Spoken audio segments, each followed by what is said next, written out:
If you feel nervous, overthink, and don't know what to say when meeting someone for the first time, you're not alone. Stay with me because by the end, you'll know exactly what to say naturally. Don't forget to hit the like button. It really helps share this content with more people. Here we go. Have you ever had that moment where you want to talk to someone, but your mind goes completely blank and you feel like everyone is judging your English? Or even worse, I start building the perfect sentence in my head, and when it's time to speak, I just freeze and say nothing. Yes, that happens to me all the time, and it makes me feel like I'm not ready to talk to strangers yet. But what if the problem is not your English at all, and it's actually the way you're trying to speak? Talking to a stranger still makes me really nervous sometimes, especially when I feel like I need to say something perfect. Yes, I know this feeling. And the real issue is not your English level. It's the pressure you put on yourself to sound perfect. Sometimes I feel like if I don't say something smart, the conversation won't go well. Well, actually, it's the opposite. Because the more you try to impress, the more your brain overthinks and freezes. So you're saying I don't need to impress people when I start a conversation? What really matters is creating a simple and natural connection, not saying something complicated. That makes sense, but I still don't know how to start in real-life situations. You can begin with very simple phrases like, "Hi, how's it going?" Or, "Hey, is this seat taken?" And that's already enough. Those sound so basic that I always feel like they're not good enough. That's the mistake, because basic doesn't mean bad. It actually means effective and natural in real conversations. So simple phrases are actually better than complex ones? Yes, because they reduce pressure and help you speak faster and more confidently. Sometimes after the first sentence, my mind just goes blank and I don't know what to say next. In those moments, you can simply use the environment and make a natural comment about what's happening around you. Right, like just observing something simple instead of trying to be creative. Exactly. You could say something like, "This place is really busy today, right?" And it flows easily. Wow, that feels much more natural than trying to come up with something impressive. That's because you're not creating pressure. You're just reacting to what's already there. And what if I still feel nervous, even using simple phrases? That's okay. You can smile, take a breath, and introduce yourself with something like, "Hi, I'm Emma. Nice to meet you." That sounds friendly and not stressful at all. And it works because people respond well to simple and genuine communication. I think one of my biggest problems is that I try to translate everything before I speak. Yes, and that creates delay and anxiety because real conversations don't give you time to translate. I keep translating everything in my head, and that makes me slow and nervous when I try to speak. In that case, it's much better to rely on ready phrases that you already know and can use instantly without overthinking. Yeah, using phrases that are already familiar feels much easier and more natural. Exactly. You can use things like, "Where are you from? Is this your first time here?" Or, "What do you do?" Those are really simple, but I can see how they help keep the conversation moving. That's because they are common, natural, and easy for your brain to access quickly. And once the conversation starts, I still want to avoid those awkward silent moments. Instead of asking too many questions, you can also react naturally to what the other person says. Right. Reacting makes the conversation feel more balanced and less forced. You can say things like, "Oh, really? That's interesting," or "That sounds nice," to show engagement. That actually makes the conversation feel more alive and less robotic. Yes, because conversations are about connection, not interrogation. And after reacting, I can ask something related, right? Yes, you can follow up with simple questions like, "How do you like it?" or "What brought you here today?" That makes the conversation flow much more naturally. It does, because you are creating a balance between reacting and asking. Now I want to talk about something that always makes me uncomfortable. Let me guess. When people give short or cold answers. Yes, sure.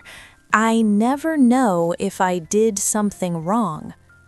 The truth is that short answers don't always mean disinterest.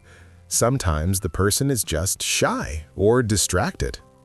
Really? Because it always feels like they don't want to talk. That's your mind assuming the worst, but it's not always the reality. Sometimes I notice the conversation getting a bit cold, and I'm not sure how to react in that moment. In those situations, it's better to keep things light and try one more simple comment without putting pressure on yourself or the other person. Can you give me an example of how to do that naturally? You can say something like, "Yeah, it's a busy day today," or "Is this place always like this?" So I shouldn't give up right away just because the answer was short. Exactly. Give the conversation a second chance before deciding to move on. And if the person still responds in a cold way after that, Then it's perfectly okay to end the conversation politely and move on without overthinking. that actually makes me feel much more relaxed about the situation. Good, because not every conversation needs to continue, and that's completely normal. So once the conversation is already going, I still feel unsure about how to sound natural and not too formal. That happens because many learners try to speak like they write, but spoken English is much simpler and more direct. I think I do that a lot. I try to build long and perfect sentences in my head. And that slows you down, while natural conversations are built with shorter and more relaxed sentences. Can you give me a clear example of that difference? Instead of saying something very formal, you can just say, "What do you do?" And it sounds natural and friendly. That already feels much easier and more comfortable to say. Exactly. That's how real conversations happen in everyday life. So instead of saying, "I would like to know your opinion," I can just say, "What do you think?" Yes, and it sounds much more relaxed and natural. And instead of, "I would like to initiate a conversation," I can say, "Hey, can I talk to you for a second?" Perfect. That's simple and very common. If I don't understand something, I can say, "Sorry, I didn't catch that." Exactly. And people will respond naturally to that.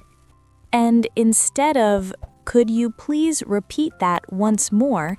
I can just say, "Can you say that again?" That's right. Short and clear is always better in spoken English. And for greetings, instead of something very formal, I can just say, "Nice to meet you." Sure. Simple language makes you sound more confident and natural. That really is much easier and faster to say. Natural English is efficient and doesn't require complexity to sound good. I also want to respond in a way that keeps the conversation flowing naturally and doesn't feel forced or awkward. In that case, it's better to give short and clear answers and then return the question to the other person to keep the interaction balanced. That makes sense because it feels more like a real exchange instead of just answering and stopping. Exactly. When you give the conversation back, it creates a natural rhythm and keeps both people engaged. So it's not just about answering, it's also about continuing the interaction. Yes, because good conversations are built on this back and forth dynamic. I like that idea. It feels more natural and less stressful. You can think of it like a game where you receive the message and send it back smoothly. That helps me understand how to stay present in the conversation. And the more you practice this, the more automatic and natural it becomes. And what if I don't understand what the other person said? You can simply say, "Sorry, can you repeat that?" Or, "What do you mean?" without feeling embarrassed. I always thought that made me look bad. Not at all. Even native speakers ask for clarification all the time. That makes me feel much more confident about continuing the conversation. Good, because confidence grows when you accept that communication is not perfect. Now I'm curious about something else. How can I use humor without sounding awkward? The key is to keep humor light, simple, and connected to the moment instead of forcing jokes. So I don't need to try to be funny all the time. Not at all. You can make small comments like, "Yeah, I'm still waking up today." And that already creates a relaxed vibe. Ha! Now I feel much more natural speaking like this. And that's the point. Natural humor comes from tone and timing, not from complicated jokes. I like that approach. It feels more comfortable. It also makes you sound more friendly and approachable during the conversation.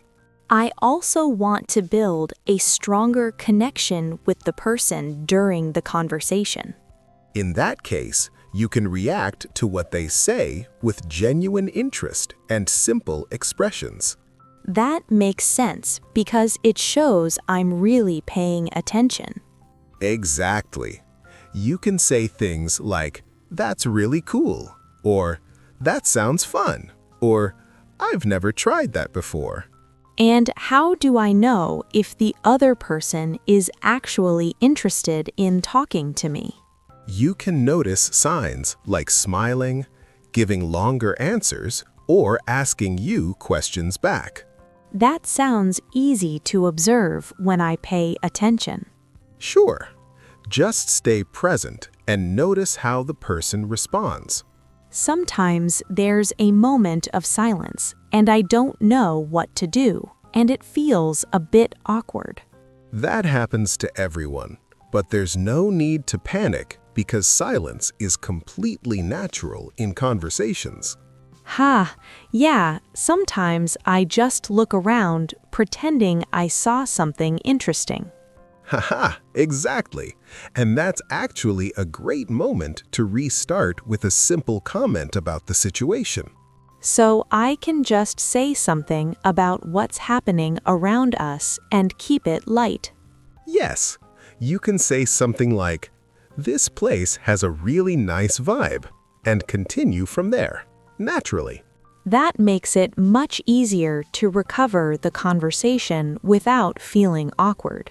Because you're going back to something you both share in that moment and turning it into connection, So in the end, everything comes back to simplicity again. And what should I do daily to improve all of this? Practice speaking out loud, even when you're alone, and imagine real conversations. I usually just think in English, but I don't actually speak. That's the problem, because thinking is not the same as speaking in real situations. So I need to practice speaking more actively. Yes, and also expose yourself to real conversations as much as possible. So repetition is really the key to fluency. Don't forget that every conversation is a chance to grow and learn something new. I really like that mindset. It feels more practical and less stressful. And this becomes even more interesting when you think about living abroad. Yeah, it sounds amazing, but I feel like there's a lot people don't talk about.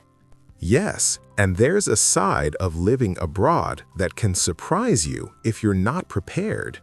Now I'm really curious about that. Good, because in the next video, we're going to show you the real side of living abroad in a simple and honest way. That sounds interesting. I definitely want to see that.